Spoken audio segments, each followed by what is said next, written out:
Lorsqu'un virus ou une bactérie a réussi à franchir la première barrière de défense de l'organisme, qu'on appelle la réaction innée, une deuxième ligne se met en action. C'est l'immunité adaptative. Ce deuxième bouclier protecteur fait appel à des globules blancs spécifiques aux vertébrés, les lymphocytes. Les lymphocytes sont des cellules très spécialisées, capables de s'opposer à un antigène agresseur et un seul. Il y a en principe dans notre corps autant de types de lymphocytes que de types d'antigènes.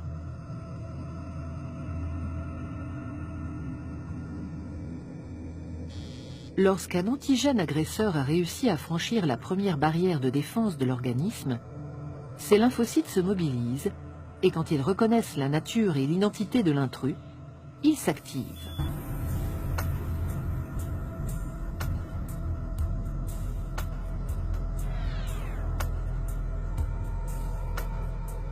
Dans le cas de la grippe, par exemple, le virus est dit endocellulaire, ce qui veut dire qu'il exerce son pouvoir infectieux en s'insérant au cœur même de la cellule.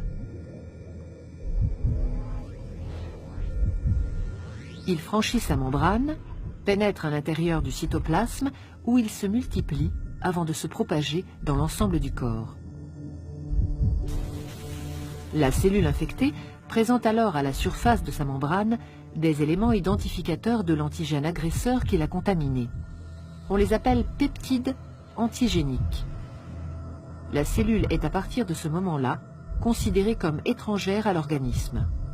Contre ces antigènes se logeant au cœur des cellules, la réponse de l'immunité adaptative est dite à médiation cellulaire. Tout commence lors de la réaction inflammatoire. À ce moment-là, certaines cellules immunitaires, les cellules présentatrices d'antigènes qui ont été les premières à entrer en contact avec l'antigène agresseur, captent son identité et la présentent à leur surface. Les cellules dendritiques exposent le peptide de l'antigène. Jouant un rôle de messager, ces cellules présentatrices d'antigènes, dès lors porteuses du peptide, la fiche d'identité de l'agresseur, migrent vers les ganglions lymphatiques où résident des lymphocytes T4 et T8 dormants. Elles présentent le peptide collecté aux lymphocytes spécialisés dans la réaction à l'antigène présent dans le corps et à celui-là seulement.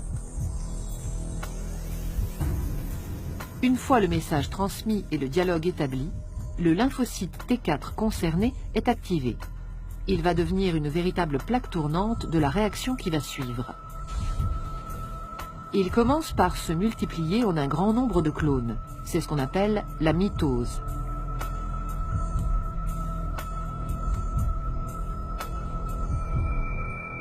Certains des clones deviennent des LT4 mémoires.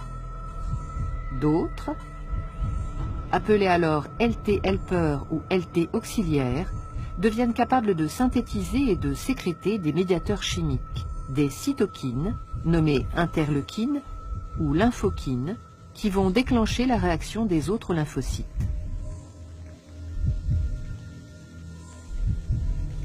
Les interleukines émises stimulent à distance d'autres lymphocytes, notamment les lymphocytes T8, déjà mis en alerte depuis leur contact avec la cellule présentatrice d'antigènes. En réponse aux messages chimiques qu'ils reçoivent, les lymphocytes T8, dits immunocompétents, se multiplient à leur tour. Une partie, les LT8 mémoires, sont conservées. Les autres deviennent des cellules tueuses qu'on appelle lymphocytes T cytotoxiques. Patrouillant dans l'organisme, ils sont maintenant capables de reconnaître puis de détruire les cellules infectées.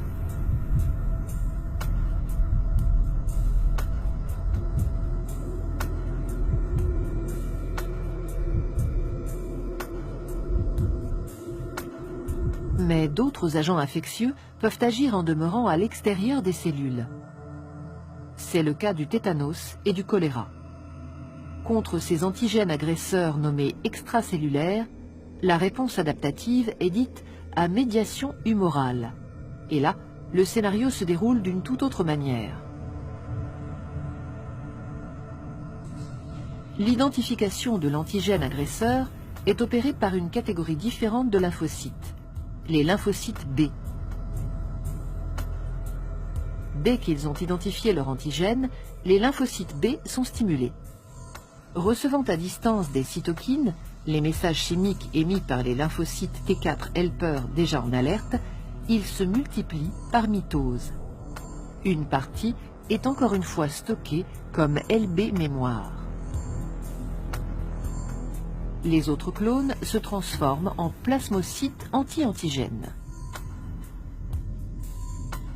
Ils produisent alors des anticorps circulants, spécifiquement dirigés contre l'antigène concerné.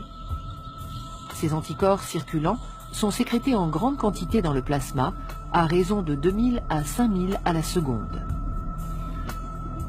Dès qu'ils rencontrent l'antigène agresseur, ils se lient à lui en nombre et forment une sorte de filet qui le neutralise.